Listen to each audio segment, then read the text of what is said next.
Industry, जहां पर actor, film का हीरो किसी भगवान से कम नहीं होता। फिल्म रिलीज होती है तो क्या क्या नहीं किया जाता है, यहाँ तक कि लोग जो हैं अपने स्टार की, अपने फेवरेट हीरो की फिल्म देखने के लिए सुबह 6 बजे पहुंच जाते हैं थिएटर। उनके पोस्टर्स को दूध से नहलाया जाता है। और अभी हाल ही में फिल्म रिलीज हुई थी गुड बैड अगली, जिसमें अजीत कुमार जो हैं वो हीरो हैं और ये फिल्म बहुत अच्छा कर रही है और इस फिल्म के पोस्टर को उनके फैंस ने दूध से नहलाया था। साउथ फिल्म इंडस्ट्री जो कि बिलियन मिलियन डॉलर का बिजनेस करती है, साउथ फिल्म इंडस्ट्री की ही फिल्मों को रीमेक किया गया हिंदी फिल्मों में और वो सुपर डुपर हिट हुई। और आज वो वक्त है जब साउथ फिल्म इंडस्ट्री जो बॉलीवुड है उस पर एक तरह से अपना कब्जा उसने बना लिया है। लेकिन साउथ फिल्म इंडस्ट्री की सिर्फ यही एक सच्चाई नहीं है, बल्कि सच्चाई ये भी है कि साउथ फिल्म इंडस्ट्री का एक काला सच भी है। जी हाँ, साउथ फिल्म इंडस्ट्री में जो डायरेक्टर होते हैं, प्रोड्यूसर्स होते हैं, निर्माता होते हैं, वो किस तरह से लड़कियों का, एक्ट्रेसेस का शोषण करते हैं, इसको बयां किया है चाहत खन्ना ने, जो कि टीवी सीरियल में भी काम कर चुकी हैं, फिल्मों में भी आ चुकी हैं। कोई बड़ी फिल्म तो उनके हाथ नहीं लगी, लेकिन उन्होंने एक इंटरव्यू के दौरान कहा कि साउथ फिल्म इंडस्ट्री में उनको जब काम करने का मौका मिला तो उनको जो कास्टिंग एजेंट होते हैं, उन्होंने कहा कि उसमें उन्हें डायरेक्टर, प्रोड्यूसर, हीरो के साथ, यहाँ तक कि कई और लोगों के साथ एडजस्टमेंट करना पड़ेगा, कॉम्प्रोमाइज़ करना पड़ेगा। उन्होंने तो ये तक कह डाला कि बाकायदा लिखा होता है आपके एग्रीमेंट में कि आपको ऐसा करना है। तो ये एक बड़ा एलिगेशन चाहत खन्ना ने अपने इंटरव्यू में इस बात का लगाया है, खुलासा किया है कि साउथ फिल्म इंडस्ट्री को लेकर जहाँ बड़ी बड़ी बातें करते हैं, वही साउथ फिल्म इंडस्ट्री किस तरह से शोषण करती है, हरासमेंट करती है। और ये एक कहा जाए कि कास्टिंग काउच का सच यहाँ पर चाहत खन्ना ने उजागर किया है।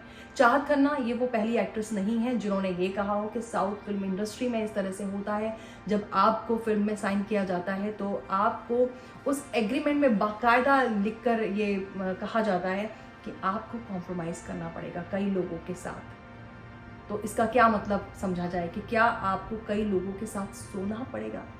और ऐसा ही रतन राजपूत, जो कि जानी मानी एक्ट्रेस हैं और टीवी सीरियल की दुनिया में उनका बड़ा नाम था, हालांकि अभी तो कहीं भी नज़र नहीं आ रही, लेकिन रतन राजपूत ने भी ये कहा कि साउथ फिल्म इंडस्ट्री में जब उन्होंने कोशिश की तो उनके साथ भी ऐसा ही हुआ और उनको भी ये कहा गया कि उनको कॉम्प्रोमाइज़ करना पड़ेगा। और इतना ही नहीं, फातिमा शेख, अगर आपको याद हो, आमिर खान की फिल्म से उन्होंने डेब्यू किया था, लेकिन फातिमा शेख ने भी ये कहा कि जब उन्होंने साउथ की फिल्म इंडस्ट्री में काम करने की कोशिश की तो उनके साथ भी यही हुआ कि जो एजेंट्स हैं या जिन लोगों से वो बात कर रही थी, उन्होंने कहा कि आपको कॉम्प्रोमाइज़ करना पड़ेगा। तो आप सोचिए, फातिमा शेख तक ने ये बात बोली है। और ऐसे ही अंकिता लोखंडे, अंकिता लोखंडे टीवी का तो बड़ा नाम बन गई थी। ये खुद अंकिता लोखंडे ने अपने एक इंटरव्यू में कहा कि वो टीवी का एक बड़ा नाम थी उस वक्त, तो वो कोशिश कर रही थी फिल्में करने के लिए। वैसे मैं आपको बता दूं कि मणिकर्णिका में उनको रोल दिया था कंगना रनौत ने, और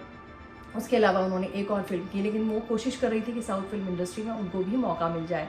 और जब वो कोशिश कर रही थी, जब वो कई लोगों से बातचीत कर रही थी, आपको पता है फिल्म इंडस्ट्री इस तरह से काम करती है कि जब आप किसी फिल्म को अप्रोच करते हैं तो कास्टिंग एजेंट्स होते हैं जो कास्ट करते हैं और उसके बाद जो है आपको फिल्म में एंट्री मिलती है। जब वो कास्टिंग एजेंट्स से बात करने की कोशिश कर रही थी तो उन्होंने भी कहा कि आपको कॉम्प्रोमाइज़ करना पड़ेगा।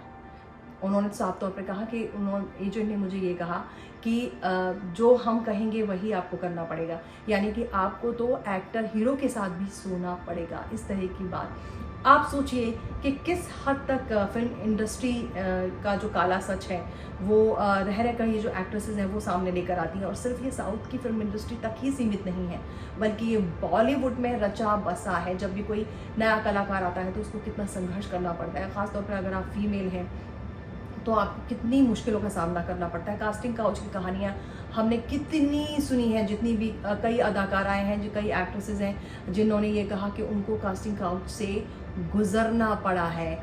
यहाँ तक कि कई जो मेल एक्टर हैं उनको भी कास्टिंग काउच का सामना करना पड़ा है। तो आप सोचिए कि किस हद तक फिल्म इंडस्ट्री में इस तरह की चीज़ें होती हैं। तो ये एक बहुत बड़ा काला सच है जो चाहत खन्ना ने अपने इंटरव्यू के ज़रिए वो बाहर लेकर आई। कई ऐसे एक्टर हैं जो शायद नहीं कह पाए और कई ऐसे एक्टर एक्ट्रेसेस हैं जो अपनी बात को दिल से सामने लेकर आते हैं।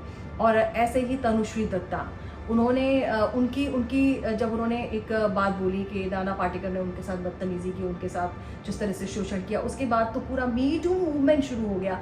उसके बाद एक एक करके कई महिलाएं सामने आई जिन्होंने ये कहा, कई एक्ट्रेसेस सामने आई जिन्होंने ये कहा हमारे साथ भी ये हुआ, हमारे साथ भी तब ये हुआ था।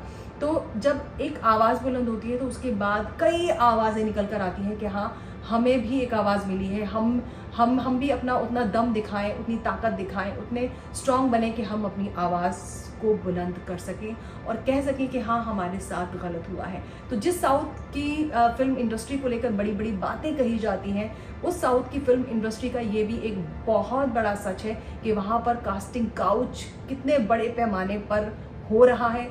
कोई जब नया एक्टर तो आप छोड़िए, वो एक्टर जो पहले से ही टीवी सीरियल में काम कर रहा है, वो एक्टर जो ऑलरेडी जो एक आध फिल्म में काम कर चुका है, अगर वो बहुत बड़ा एक्टर नहीं है तो उसको इस तरह की मुसीबतों का, इस तरह के शोषण का सामना करना पड़ेगा, जिसमें उसे कहा जाएगा कि वो कॉम्प्रोमाइज़ करे प्रोड्यूसर्स, डायरेक्टर, हीरो और भी ना जाने कितने लोगों के साथ। तो आप अंदाज़ा लगा सकते हैं कि ये जो रंगीन दुनिया दिखती है, ये जो आपको इनके चमक धमक से आप जो इंस्पायर होते हैं, इनकी खूबसूरती को देखकर जो आप इतने निहाल हुए जाते हैं, आप सोचिए उसके पीछे का सच क्या है।